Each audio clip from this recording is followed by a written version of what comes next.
একটা Facebook status একটু পড়ে শোনাই, বেশ কয়েকজন শেয়ার করেছে এবং বেশ ঘুরছে কথাগুলো সোশ্যাল মিডিয়ায়। সেদিন ৩২ ভাঙাভাঙি কোনো ইমার্জেন্সি কিংবা অত্যাবশ্যক কিছু ছিল না। দুই পালোয়ান হাসনাত সার্জিস দিন রাত লাগাতার সেসব নিয়ে পোস্ট করেছে।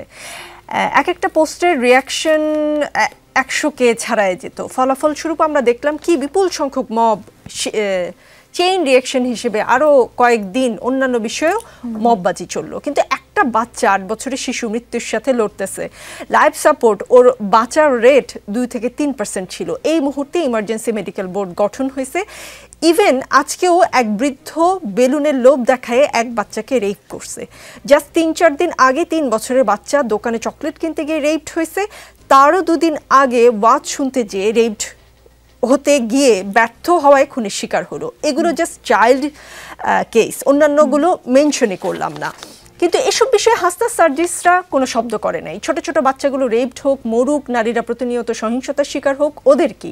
ওরা চাইলেই পারতো এই ইস্যুগুলোতে একটা বড় প্রোটেস্ট করতে, করে নাই। কেন করে নাই? কিছু স্বার্থ হয়তো আঁচ করা যায়।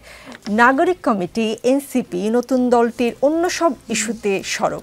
নারীর প্রতি নির্যাতন প্রতিরোধ নিয়ে কি ঠিক ততটাই নীরব কিনা? প্রথমে আমি একটা জিনিস বলে নিতে চাই, হাসনাত সার্জিসের কথা যেহেতু এসেছে, ওটা ওনাদের ব্যক্তিগত বিষয়। ওনারা ব্যক্তিগত জায়গা থেকে কেন হলো গিয়ে কোনো বক্তব্য প্রদান করলেন না। আমি যদি জাতীয় নাগরিক পার্টির কথা বলি, আমরা জাতীয় নাগরিক পার্টি থেকে 2-3 দিন আগে আমাদের একটা প্রেস রিলিজ গিয়েছে এবং হলো গিয়ে কালকে একটা বিক্ষোভ সমাবেশও হয়েছে।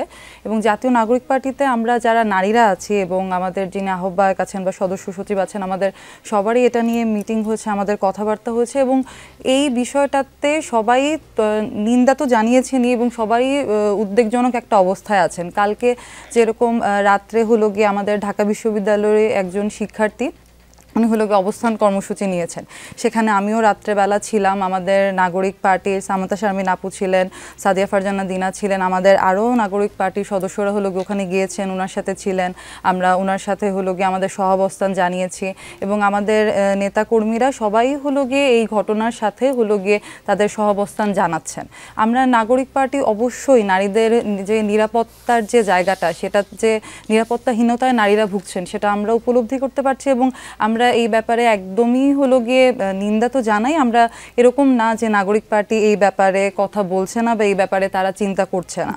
অর্পিতা শ্যামা, আপনাদের আহ্বায়ক যেটা বলেছেন যে দেশের আইন শৃঙ্খলা পরিস্থিতির এই অবস্থায় নির্বাচন কি করে সম্ভব, এই ধরনের একটা ইঙ্গিত তিনি দিয়েছেন।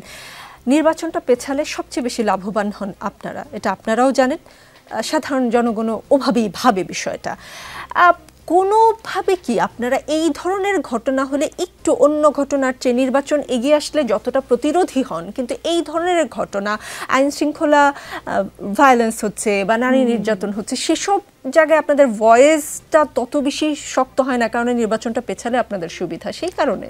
আমি ব্যক্তিগতভাবে একদমই এরকম মনে করছি না যে হলো গিয়ে নির্বাচনের সাথে এটার হলো গিয়ে কোনো সম্পর্ক আছে, কারণ নির্বাচন একটা ডিফারেন্ট বিষয়। আর এখানে হলো গিয়ে একটা মেয়ের ধর্ষণ হয়েছে, যেখানে একটা মেয়ে হলো গিয়ে, আমি যদি আসিয়ার ঘটনাটাকে নিয়ে আসি, সে তার হলো গিয়ে বাসায় নিরাপদ না।